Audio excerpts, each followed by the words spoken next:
안녕하세요 여러분, 서성돌아보기입니다. 예, 오늘은 25년 10월 22일입니다. 자, 이번 APEC 정상회담이 이제는 10일도 채 남지 않았는데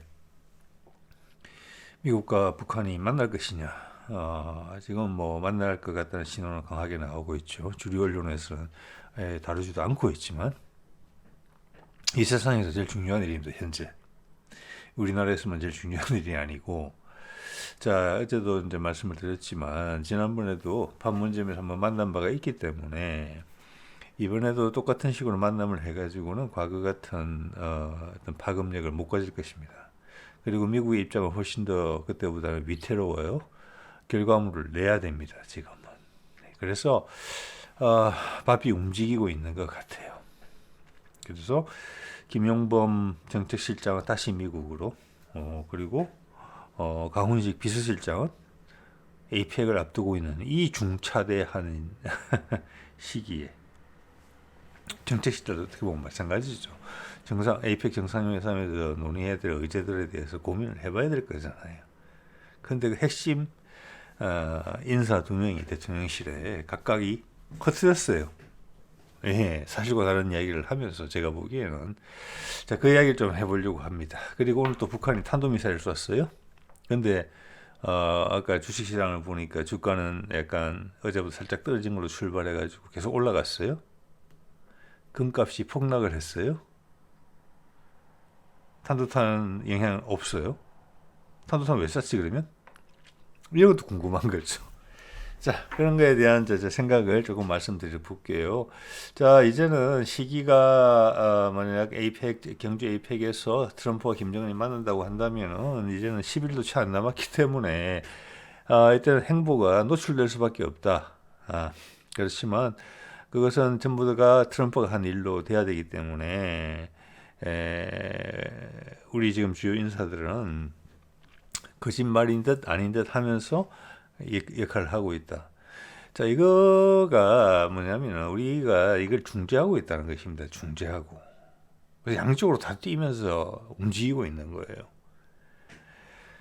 자, 강훈식은 19일 날 갔어요. 그러니까 우리 3일째 유럽에서 머물고 있습니다. 뭘 하는지 몰라요. 후속 보도가 안 나오고 있어요. 그냥 갔다예요. 방산 수출 촉진을 위해서. 자, 김용범 정책실장은 지난 주말에 갔다 왔어요. 지난 주말에 사실은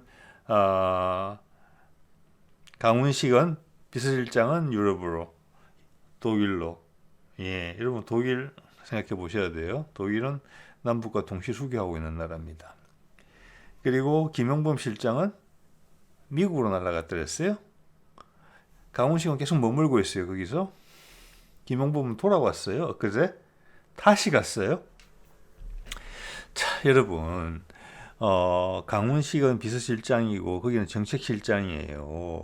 똑같은 실장이지만 대통령이 보통 외유를 하거나 해외 순방을 하게 되면은 그 책임은 보통 비서실장이 맡아요. 자, 비서실장은 대통령의 분신과 같은 존재라고 저는 봅니다. 정책실장과 굳이 구분을 하자면은. 즉, 제 이야기는 비서실장이 지금 하는 일이 더 중요하다는 겁니다. 근데 비서실장은 유럽에 가서 후속 보도가 안 나와요. 좀 이따 내용 나오겠습니다만은 체코, 폴란드, 유고 이런 데 돌고 있다고 하는데 보도가 나와야 될 거잖아요. 이 APEC을 앞둔 이 중체단 시기에, APEC의 성공적인 개최만도 벅찰 이 시기에 며칠이나 자리를 비우고 있는 겁니까 벌써? 19일 날 출국했더라고요. 그러면 20일, 19라고 할게요. 현지 시간으로 시작하자면 19, 20, 21, 22 돌아갔다는 이야기가 없어요. 그런데 김용범은 왔다리 갔다리 해요. 오늘 다시 출국했어요. 자, 그것이 북한에 우리가 이제 가운데 중재를 하면서 실제적인 실행 방안을, 합의안을 도출하려고 그런다라고 저는 추측을 하고 있거든요. 그 추측이 맞다고 한다면은 이 일은 잘 진행이 되고 있다. 그래서 재조율하기 위해서, 자, 그래서 강훈식은 유럽에서 북한과 협상을 하고 있다. 저는 그렇게 감히 생각을 합니다. 그전에는 뭐라고 할까, 제 3자를 거쳐서, 휴멘트를 거쳐서 이야기하다가 푸틴 트럼프 회담의 중요 내용이 이것이었다는 것을 짐작할 수 있어요. 그 이후로는 직접 뛰고 있어요. 네. 김영국도 마찬가지고. 그래서 북한하고 이야기하는 부분에 대해서 도출된 안을 가지고 김용범은 다시 미국과 이야기하러 갔다. 지금 미국의 관심사는 경제 문제예요. 비핵화 이런 것보다. 군사적인 부분을 지금 강훈식이 이야기하는 것 같거든요. 군사적인 목적으로 갔잖아요. 방산 촉진하러. 그리고 청와대 군사비서관도 국방비서관도 같이 갔어요. 거짓말을 안 했어요. 우연히 만났겠죠. 북한 친구들. 지금 그래서 북한과 핵심적인 지금 토의를 하는 것은 강훈식이다. 자, 거기에서 협상의 결과로 파급돼 나오는 것들을 가지고 경제적인 부분을 가지고 미국과 다시 협상하러 김용범이 갔다. 뭐 일단 그런 그림을 그려 봅니다. 자, 대충 정리 이제 요점은 말씀을 드린 것 같고, 자, 이게 10월 19일 날 프랑크푸르트로 출국한다. 국방비서관이 이동했다. 예. 그때 이것을 속보로 처리한 데도 있었어요. 저도 그 속보를 보고 지난번 정치논평에서 이게 더 중요한 것 같다. 강훈식 왜 이 시점에 에이펙 준비, 경주 에이펙 준비를 위해서 대통령을 보좌하고 국무총리와 협업을 하기에 부족한 이 시기에 그 길 갔다? 따지고 보면 경주 에이펙을 준비하러 가기는 가는 거예요. 경주 에이펙의 가장 중요한 사안에 대해서 김용범과 강훈식이 열심히 뛰고 있으니까 뭐 그래 따지자면은 경주 에이펙 준비를 위해서 열심히 하고 있다는 건 맞아요. 자, 여기 보면은 뭐 이재명이 국부 창출을 위해서 가야 된다라고 2017년 날 특사로 임명했다는 거예요. 자, 저 점이 아마 우리 정부 관계자들은 우리 방송에서 보도되는 것보다는 며칠 앞에서 알 겁니다. 일본도 그렇더라고요. 보니까 푸틴과 트럼프의 전화통화 결과에 대해서 들었다고 봅니다. 그래서 큰 결정이 있었던 거예요. 김정은가 간다. 최종 결정됐다고 봅니다. 거기서. 우크라이나 문제는 건너뛰면서 바로 간다.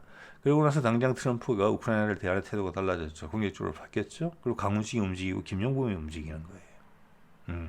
근데 국민한테 그렇게 이야기할 수가 없으니까 국부 창출을 위해서 국방 수출을 확대하기 위해서 특사로 임명했다. 여러분 뭐 폴란드 잠수함 프로젝트 수주 총력 뭐 세 척인가 산다고 그러죠. 그러면 과거에 예를 들어서 지금 결론이 어떻게 나는지는 잘 모르겠습니다만 캐나다는 여러 척, 이거보다 10여 척, 뭐 20척 이렇게 살려고 한다는 거잖아요. 그때 뭐 이런 게 있었습니까? 이 정도는 아니죠. 예. 자, 일단은 방산 특사로 이야기가 됐는데 언론도 이상해서 이렇게 보도가 많이 난 겁니다. 그렇다고 해서 대북과 관련된 부분이다라고는 누구 쓰지 않았어요. 이 정도는 글도 모르고 있다고 봐야 되는 것 같습니다. 그중에 대표적으로 중앙일보 기사를 한번 볼게요. 속보로 처리했기 때문에 속보로 처리하면은 뒷생각이 아직은 개입되기 전이에요. 그냥 그들의 느낀 바를 그냥 적는 거거든요. 강훈식 경제 특사로 유럽행 이재명이 국부 창출을 위해서 가야 한다고 강조했다. 국부 창출을 위해서 가야 한다. 이 거짓말은 아니죠. 북미 종전선언을 해서 남북 소통, 그러면 북극 항로, 북한에 대한 투자, 북한의 개발, 그리고 중국을 대체하는 생산 기지로서의 미국의 투자와 지지, 이러면은 남북한의 동시에 부자 되는 건 맞잖아요. 거짓말 아니에요. 그래서 이 제목을 묘하게 뽑았잖아요. 국방이 없어요, 이 제목에. 예, 국부 창출을 위해서 가야 한다고 강조했다. 에이펙 회담을 앞두고 예전에 없이 방사청 가지도 않아요. 보니까 방사청이 가야 되는 거잖아요. 원래는. 그리고 보통 이렇게 되면은 주요 방산업체 회장들이 따라 나섭니다. 여러 날 가 있잖아요. 지금 어디 있는지 강훈식 어디 있습니까 지금 유럽에. 자, 대통령의 분신이 특사, 여러분, 특사라는 게 무슨 의미냐면은, 그가 부여받은 임무에 있어서는 대통령을 대신한다는 것입니다. 즉, 그 부분에 있어서는 대통령의 대접을 받아요, 해외에 가가지고. 그런데 그의 행적이 언론 보도에 안 걸린다? 너무나 이상한 일이죠. 언론도 이상하다고 생각해야 돼요. 예, 안 그러면 짜고 치는 고수밖에 안 돼요. 네. 제가 예전에 업계에 있을 때 어떤 좀 중요한 분이 가야 될 자리를 제가 대신해서 간 적이 한 번 있습니다. 대만이었습니다. 예. 자, 각국에서 그 정도 급의 사람들이 오는 자리였어요. 네. 저는 그때 30대 후반? 40대? 40 정도 됐었는지 모르겠습니다. 대만 공항에 내렸는데 제 이름표를 큰 팻말에 들고 서 있는 사람들이 있었습니다. 그 앞에는 벤츠의 최고급 리무진들이 쫙쫙 서 있었어요. 영접하러 나온 겁니다. 근데 저는 아무것도 아닌데 제가 그 사람의 대신으로 왔다는 이유로 그런 대접을 똑같이 받는 거예요. 특사도 마찬가지입니다. 근데 그게 보도가 안 뜬다? 떠야죠. 국방장관 만나고 뭐 대통령은 아니더라도 총리 만나고 여러 만나야 돼요. 사실은 유튜브에서 내용이 빵빵빵 터야 돼요. 야, 강훈식 뭐 루마니아에서 K2전자 파나? 누구와 면담 좋은 인상 어쩌고 저쩌고 이런 얘기 나와야 되는데 전혀 없잖아요. 벌써 3, 4일 됐는데 아니라는 거죠. 이게 내용 볼까요? 질의응답에서 아까 이제 공항에서 기자회견도 그 질문도 받았거든요. 직접 하는 이유가 뭐냐? 저 이상하다는 거지. 이런 전례가 없는데 그런 이야기예요. 제가 압축해서 말씀드리면 국부 창출에 기여하는 작은 노력이라도 필요하다면 해야 한다는 입장을 갖고 있다. 이 시기에 이런 이야기. 그거 엄청나게 바빠요. 지금 에이펙 정상회담 하나 생각해 보세요. 그거 하나마도 정신없어요. 그리고 지금 언론에 보도되는 걸로 봐서는 미국하고 지금 관세 협상이 지금 미국에 아주 뭐라고 할까 지나친 요구로 인해서 전 세계를 그게 우리가 특별하게 안 좋은 조건으로 대접을 받는 게 아니거든요. 유럽에도 그렇게 트럼프가 요구하고 있고 일본에도 요구해요. 근데 우리가 대표로 트럼프랑 싸우고 있어요 지금. 우리가 손들고 나서서 자 그러면서 국격이 올라가는 부분이 있어. 지금 세팅 자체는 그건 의도된 바라고 봅니다만은 자 그게 사실이라면은 그거 하나 대체하기도 엄청난 일이에요. 지금 이거 뭐 70 몇 조, 80조 다 수출되게 된다면 그만큼 되지는 않겠지만 그렇게 이야기하는 거잖아요. 트럼프가 요구하는 게 얼마입니까? 3,500억 달러잖아요. 그거 우리 돈은 얼마입니까? 투자하는 거 400조, 500조예요. 예, 아니죠 이거는. 예. 그러면서 이제 핑계를 댔어요. 단순하게 네가 왜 가냐? 그랬더니 비서실장이 단순하게 군사 협력만 이루어지는 게 방위산업 수출이 아니다. 기업의 산업 협력과 수출 금융 지원이라는 문제, 더 나아가 한국의 미래 먹거리 될 수 있는 방산 스타트업 협력하는 문제 다 여기에 있기 때문에 대통령 특사로서 비서실장이 참석하게 됐다. 그러면 그와 관련된 인사들이 가야 돼요. 방사청장이 움직여도 업계 사람들이 몇이 따라오고 현지로 따라옵니다. 근데 여기는 제가 보기로는 보도 내용으로 봐서는 국방비서관밖에 없어요. 이건 다른 거예요. 이건 핑계예요. 그 다음 17일 날 이 대통령은 방산 세일즈의 속도를 내겠다는 취지로 강 실장을 전략경제협력특사로 임명했다. 여기도 지금 방산이라는 이야기는 안 들어있어요. 이 정도까지 거짓말하기는 어려웠다는 이야기입니다. 전략경제협력특사 맞죠?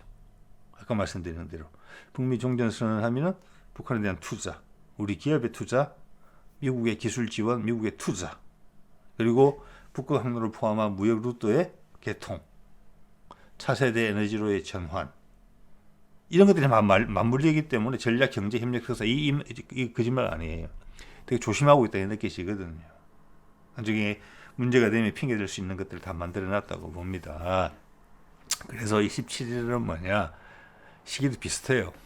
우리 대통령실이 조마조마 기다렸던 부분이었겠죠. 푸틴과 트럼프가 2시간 반 동안 대화했다. 자, 우크라이나를 건너뛰면서 우회해서 북한하고 먼저 한다. 이게 그때 결정됐다고 봅니다. 그래서 갑자기 대통령의 분신인 대통령이 갈 수 없잖아요 지금. 그죠? 왜? 김정은이 이거 유럽으로 오는 거 아니니까. 그래서 프랑크푸르트도 의미심장하다는 겁니다. 아까 말씀드린 대로 남북한 동시 수교국이에요. 예. 자, 이 정도로 제 생각이 들어가고요. 여러분 한번 생각해 보시기 바랍니다. 자, 그리고 제목도 보세요. 경제특사로 유럽에 아까 말씀드린 것처럼 이재명 국부 창출 위해 가야 한다. 전략경제협력특사. 국방 방산이라는 단어가 포함되지 않았습니다.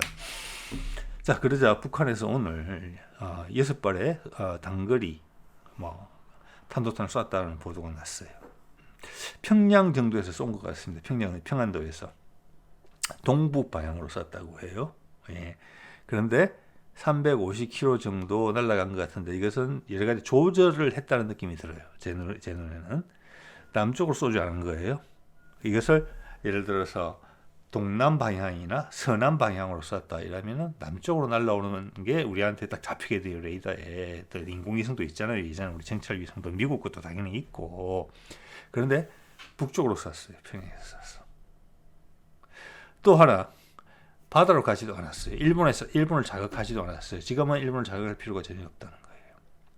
함경도로 가서 내륙에 떨어졌어요. 이건 엄청나게 예외적인 일이고 북한이 아무리 인구 밀도가 낮다 그래도 북한이 위험할 수 있는 일이에요. 예를 들어서 우리가 국내에서 현무 탄도탄 개발 시험을 하는데 충남 태안반도에서 보통 바다로 쏘잖아요. 태안반도에서 강원도 오지로 쏜다고 생각해 보세요. 그거 가능하겠습니까, 여러분? 못할 거예요, 아마 그렇게. 근데 북한이 그렇게 한 거예요. 6발을. 그렇게 하면서 우리 실력을 보여줬다? 그렇게 생각하는 게 정말 오바겠죠? 네. 그래서 저는 이걸 보고 이 이후에 이에 대해서 동료가 전혀 없어요. 김용군 바로 오늘 미국 갔잖아요. 이거는 오히려 거꾸로 오늘 박지원이 뉴스 인터뷰 제목을 보고 이런 생각이 제가 들은 것입니다. 이것이 암구호인가 혹시? 6발 여러 가지가 있거든요. 6발 내륙에 떨어졌다. 서로 약속한 신호인가? 이런 생각이 든다는 거예요. 왜냐하면 지금 5개월 만에 발사를 한 거거든요. 그래서 대부분의 제목이 이렇게 뽑히잖아요. 북한 탄도미사일 발사, 트럼프 방한 앞두고 도발. 근데 이게 미국이나 한국에서 이걸 언급도 안 해요. 좀 이따 박지원 기사 이렇게 박지원이 MBC 인터뷰 나와서 이렇게 이야기하죠.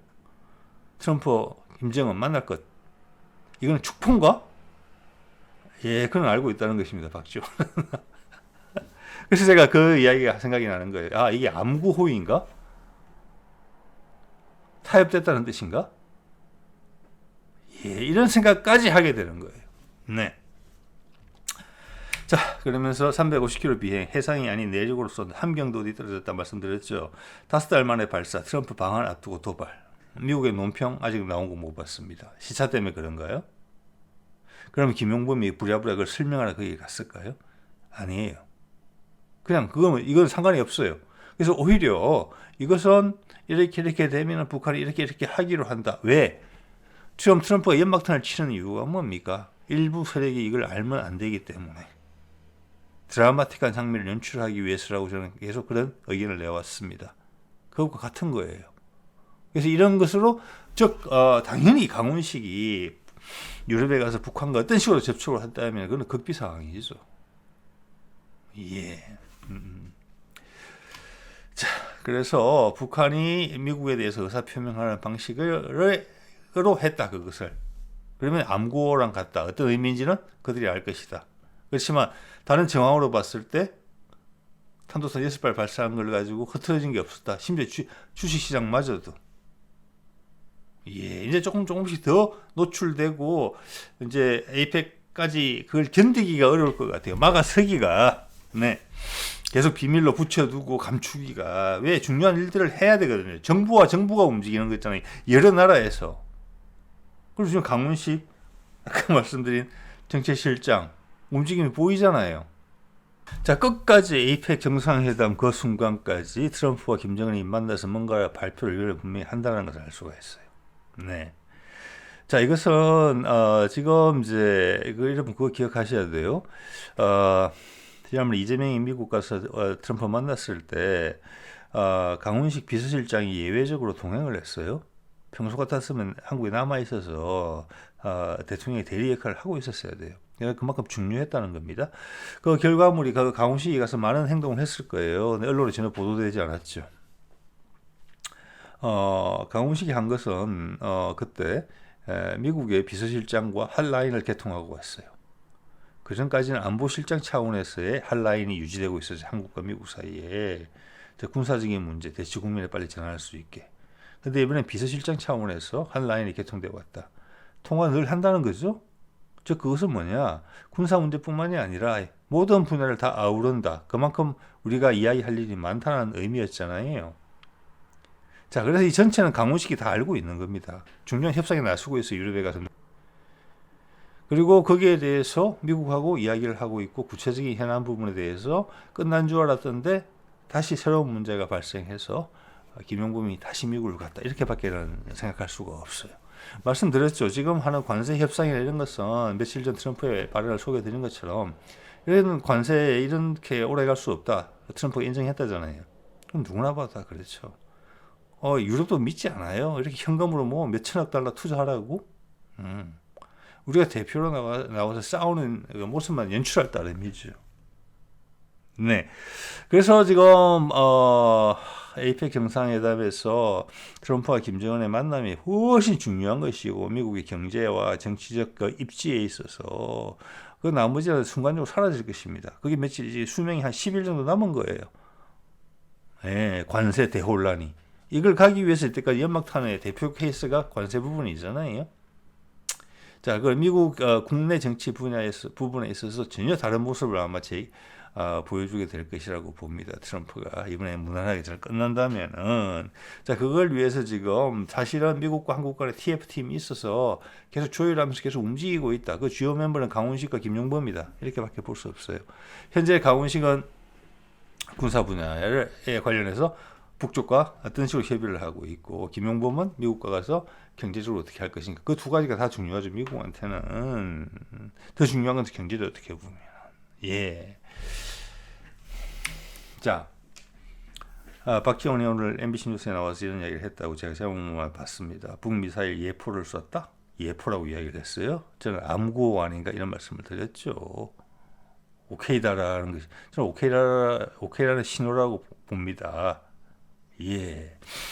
자, 그러면서 양수 겸장이 있어. 긴장을 고조시키는 것이 같이 포함이 돼 있으니까.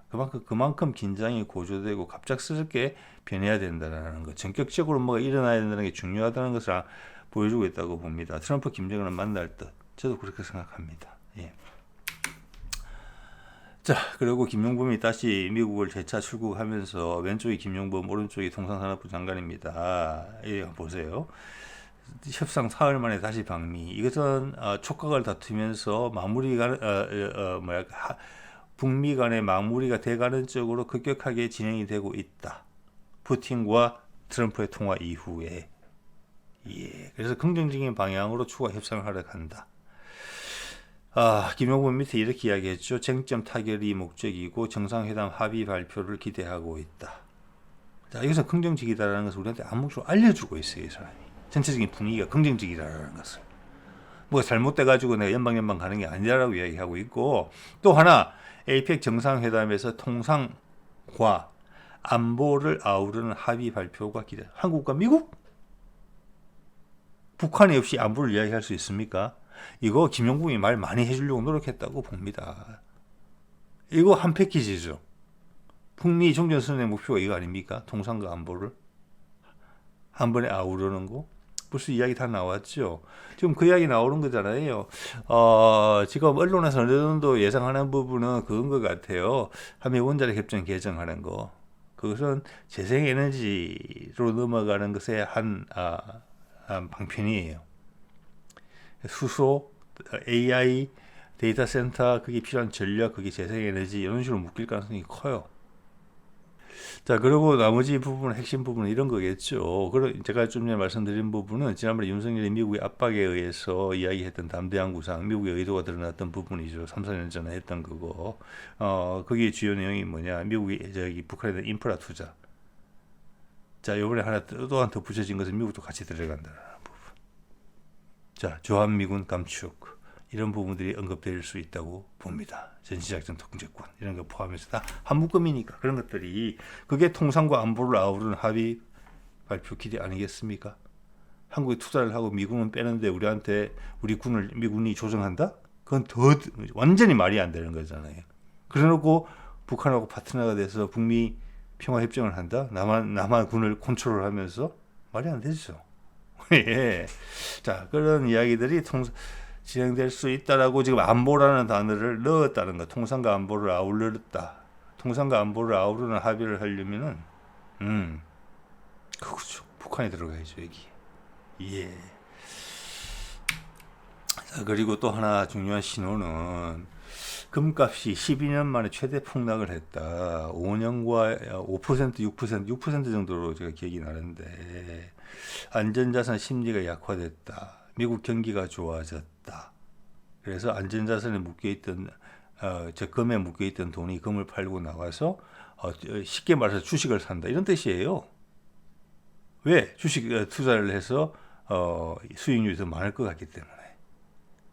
그렇게 설명을 하는데 미국이 지금 근본적으로 체질 개선이 됐습니까? 전혀 아니올시다예요. 이건 전부 다 거짓말이 창궐하고 있어요. 이것은 뭐냐? 북한이 오늘 탄도탄 쐈잖아요. 제가 이런 말씀 드렸잖아요. 가자에서 트럼프가 푸틴을 죄송합니다. 네타냐후를 압박해서 휴전을 받아낼 수 있었던 이유는 유택의 자본이 트럼프의 제안에 혹해 있다. 달러로 계속 유지해도 내 재산이 더 불겠다. 그리고 그게 매력적이다. 네타냐후를 잠깐 까먹을 정도로. 따지고 보면 네타냐후가 좀 그렇게 심하긴 했지. 이런 입장을 가지게 됐다. 그래서 제가 먼저 맛을 좀 보였다는 말씀을 드렸잖아요. 자, 그게 오늘은 한 단계 더, 한 일주일에 걸치면서 한 단계 더 정폭됐다. 주위로 번져갔다, 더. 그래서 웬만한 투자자도 그 분위기를 지금 감지하게 됐다. 그래서 우리 주식시장이 안 빠진 것이다. 북한 탄도탄 발사는 전혀 영향을 못 준다. 즉 시장이 뭘 지금 인지하고 있느냐면은 좀 전에 김용범이 한 이야기가 똑같은 거예요. 이번 경주 에이펙에서 북한과 미국 간에 큰 타협이 있고 거기에 많은 투자세가 발생을 한다. 미국 기업들이 주도권을 발휘할 수 있는 부분이 생긴다. 한국과의 협력하에 그리고 북한이라는 생산 기지와 동시에 그리고 여기 푸틴이 지지를 한다. 새로운 무역로가 뚫려서 시장이 확 넓어진다. 이제 주식을 사야 될 것 같다. 그 전까지는 미국이 망하나? 자, 예전에 미국과 관계가 되게 악화됐을 때 바이든 때 말입니다. 중국과 러시아가 주로 했던 일이 뭡니까? 미국 국채를 야금야금 팔고 금을 사는 부분이었어요. 금을. 예. 자, 그런데 금값이 떨어졌다? 큰 기대감이 반영된 것이라고 봅니다. 그냥 떨어진 것도 아니고 12년 만에 최대 폭락을 한 거잖아요. 다시 말씀드립니다만 북한이 탄도탄을 발사해서 에이펙에서 북미 간에 정상회담이 물 건너갔나 그런 판단이 될 법도 한데 거기 그냥 무시됐거든요. 여러 가지 신호가 조금씩 다 올라왔다. 아마 이렇게 봐지고 강훈식의 북한과의 미팅이 협상이 잘 진행되고 있다. 저는 그렇게 봅니다. 자, 오늘 이 정도 말씀드릴게요. 네.